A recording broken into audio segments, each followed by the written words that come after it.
Have you ever wondered why we are always so busy, even when technology is developing rapidly?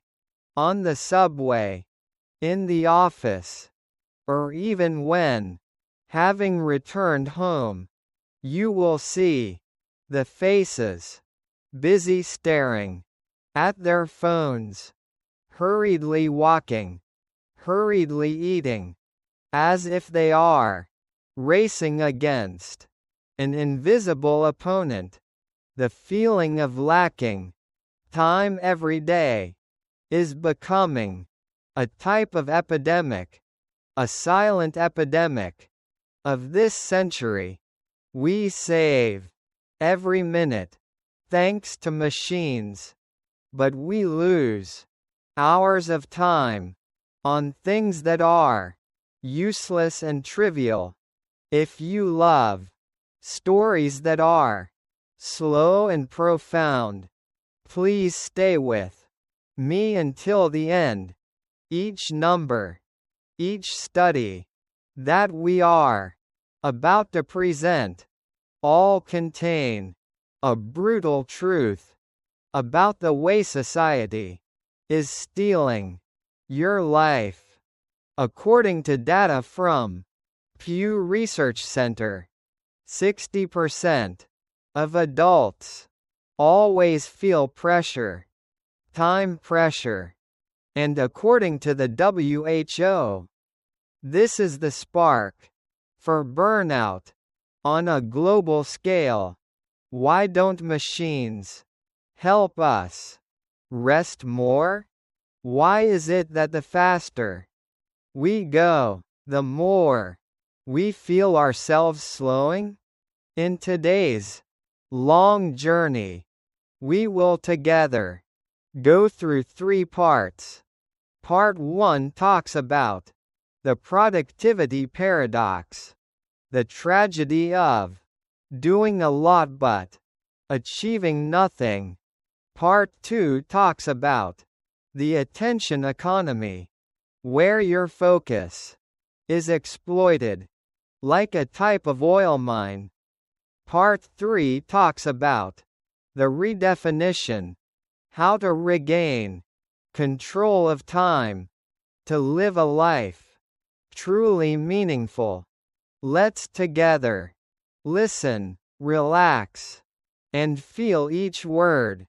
In just 30 minutes, you will not only learn how to see the world, but also learn how to love yourself through stillness. Let's begin.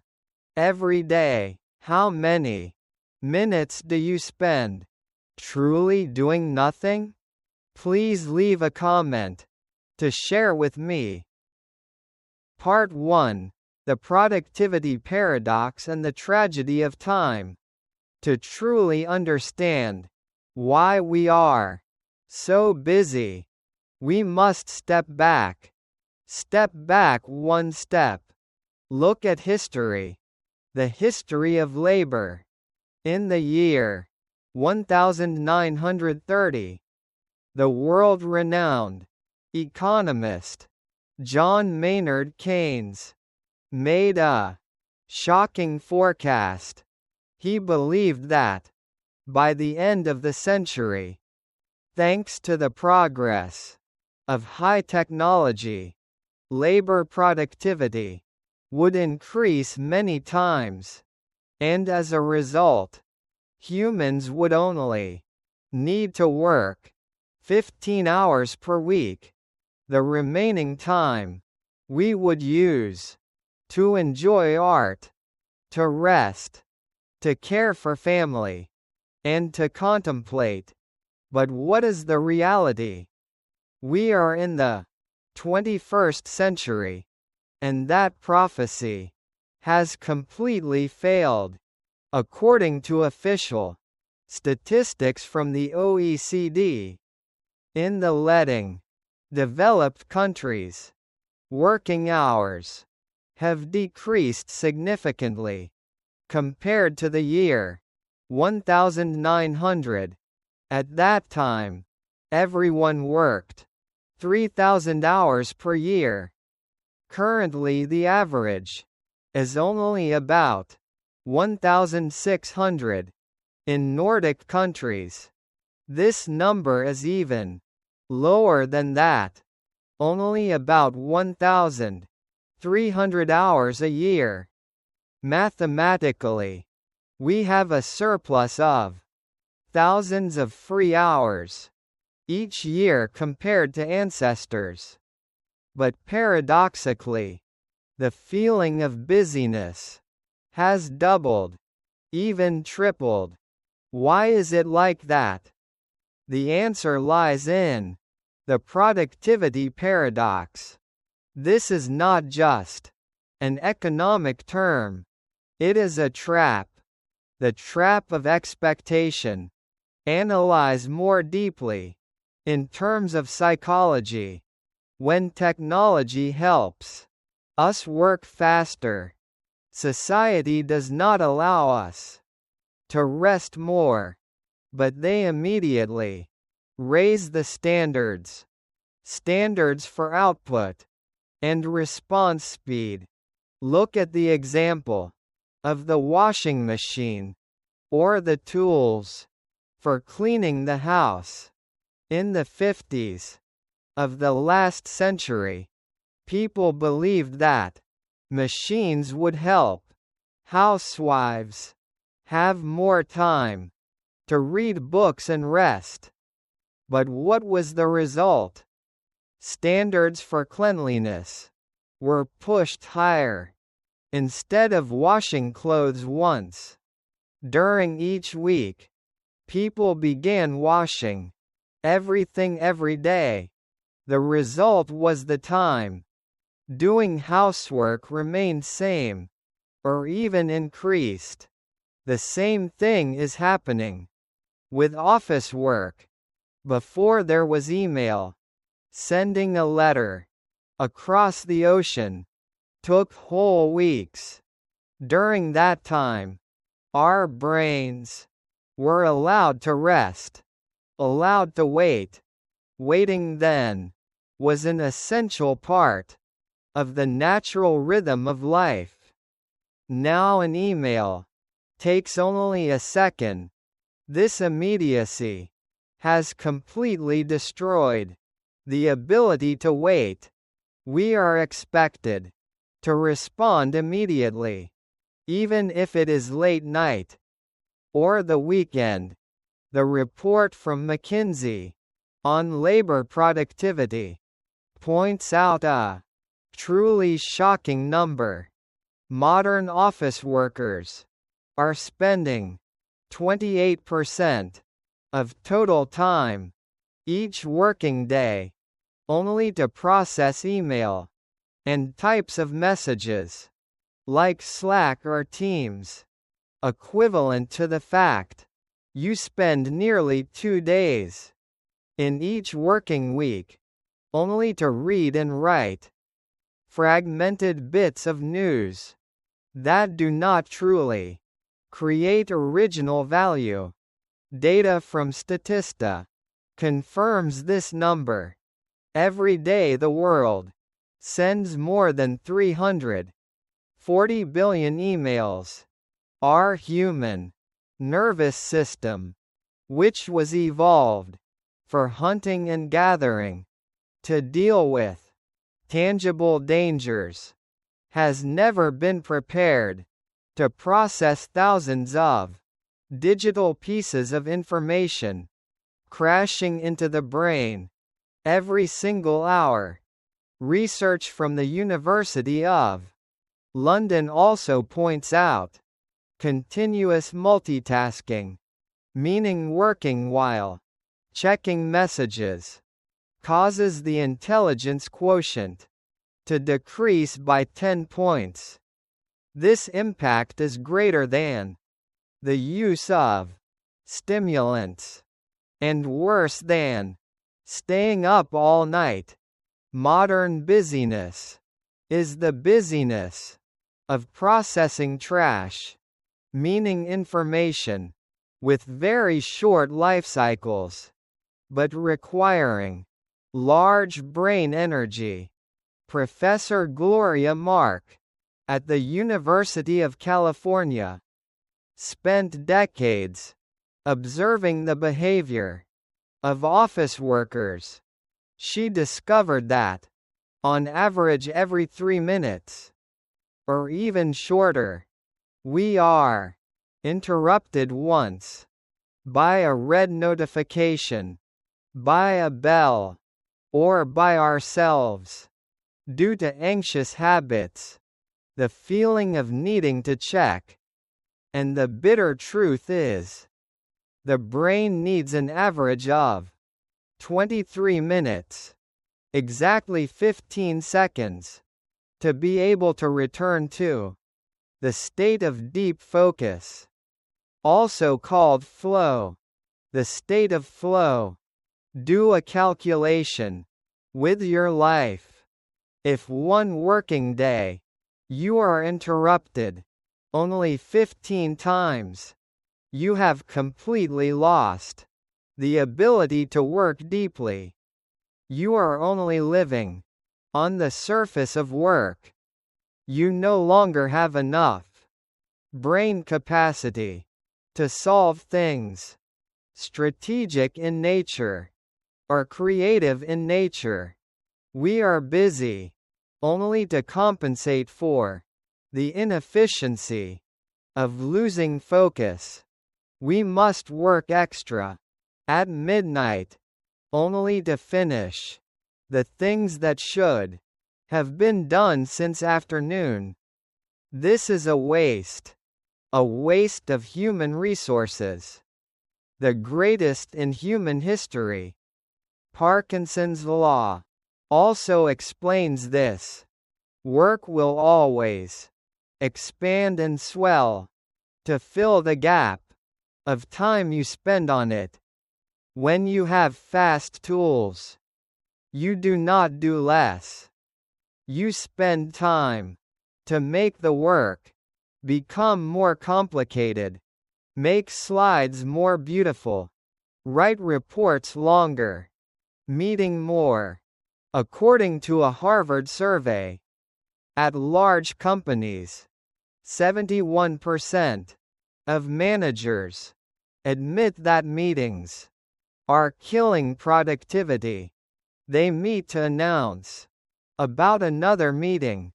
Busyness has become a safe shield to cover for the fact of having no clear purpose.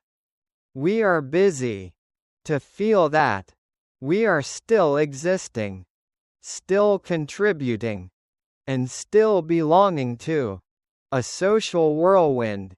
But the true value is gradually disappearing, replaced by exhaustion, a weary exhaustion in the nerve cells. Data from the health sector of developed countries shows the rate of anxiety and depression at the workplace rising to an all-time high.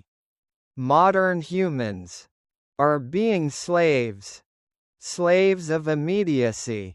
The productivity paradox has turned life into a racetrack where the finish line is always pushed further away every time you just reach it. Do you feel that the faster you work, the more work pours in? Please share your thoughts with me below. Philosophy.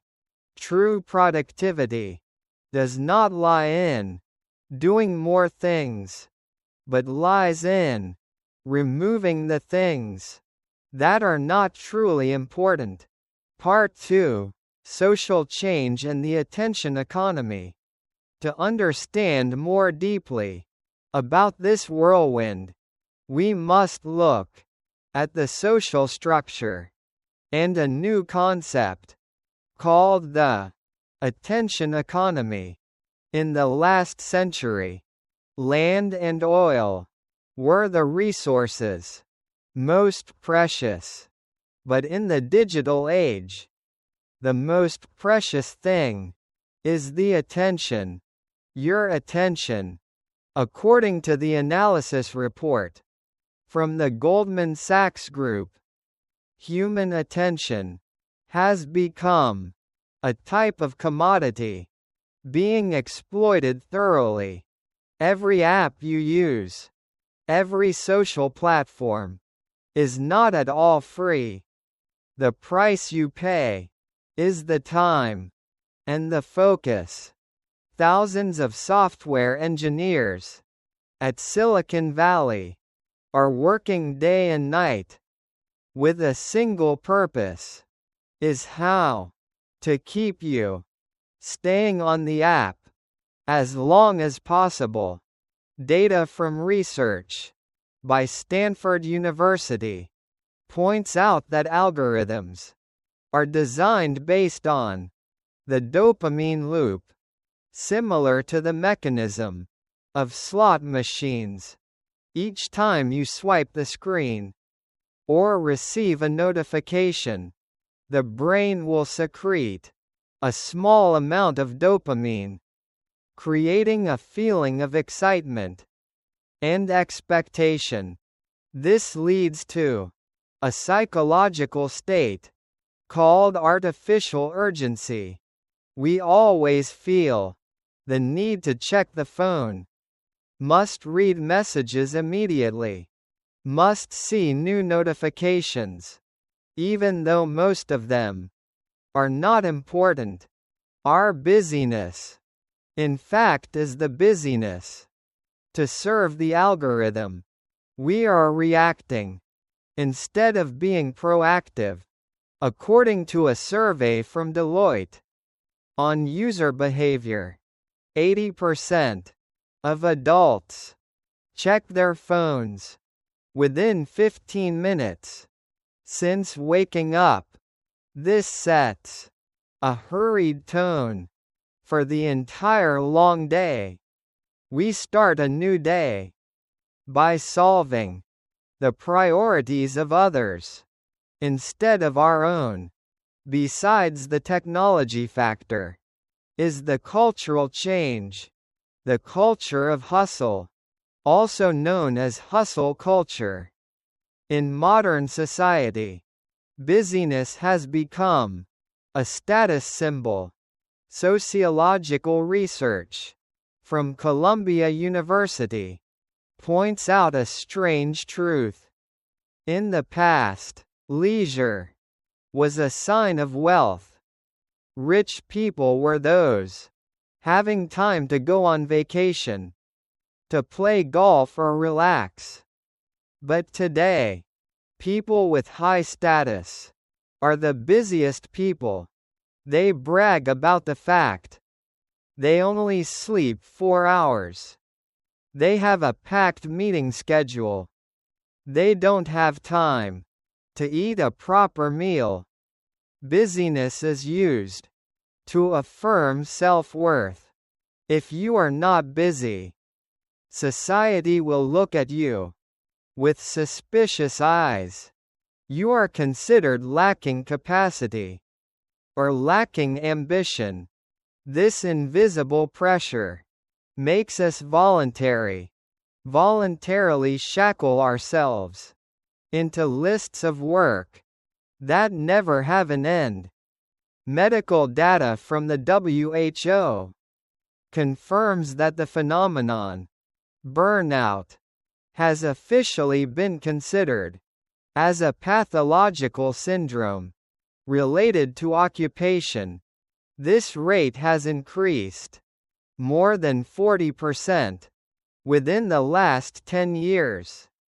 We are working in an environment where the boundary between office and home has been completely blurred. Technology allows us to work anywhere, but the price to pay is that we work everywhere and at all times. Report from Yale University on happiness and work shows the feeling of busyness creates a type of anxiety called time poverty. People suffering from time poverty have a level of satisfaction with life lower, even though they have more money. This busyness also destroys relationships. We are with loved ones, but the mind is inside work chat groups. We are present in body, but absent in spirit. This distraction of attention makes us lose the ability to connect deeply. Data from Statista points out an average person spends more than 7 hours a day just to connect to the internet. Imagine if we took back just half of that time to invest in ourselves, to learn a new skill, or simply to rest. Our lives would be different. How different would it be? Society is operating like a centrifugal machine. It pushes everything away from the inherent stillness. We are busy to avoid the emptiness, avoid having to face the big questions about our life purpose. Filling up the time with trivial tasks is a defense mechanism of the modern ego. We fear leisure because when at leisure, we are forced to think. And sometimes those thoughts bring about insecurity, but it is in the stillness that is the origin of true creativity. Geniuses in history, from Newton to Einstein, all spent periods of time extremely large to contemplate, to do nothing at all, just to let the mind be free to soar. The modern world is depriving us of that right, the right to dream, and the right to go slow. Do you feel tired when having to try to pretend you are a busy person in front of others? Thank you for listening. If you find these things are speaking the right mood, please like the video. Your support helps us spread these values deeper. What do you usually use busyness to avoid? Let's discuss with me in the comment section below. Philosophy. Busyness, in fact, is a form disguised of being aimless. Part 3. Solutions and the redefinition of time value. When having understood the root causes, we cannot just sit still and accept being swept away. We need practical strategies to reclaim life. The first solution comes from establishing boundaries, hard and soft boundaries. According to the report from World Economic Forum, self-management skills and focus will be survival skills in the next decade. Research from the University of Cambridge points out that absolute disconnection after 6 p.m. helps cortisol levels, meaning the stress hormone, decrease significantly, allowing the brain to enter a state of deep recovery. Many people fear that if they do not respond, they will be left behind. But the reality is opposite. Those who know how to establish periodic breaks are the people having creative performance 3 times higher than those always busy. The second exit is applying selective thinking, also known as minimalism, in work.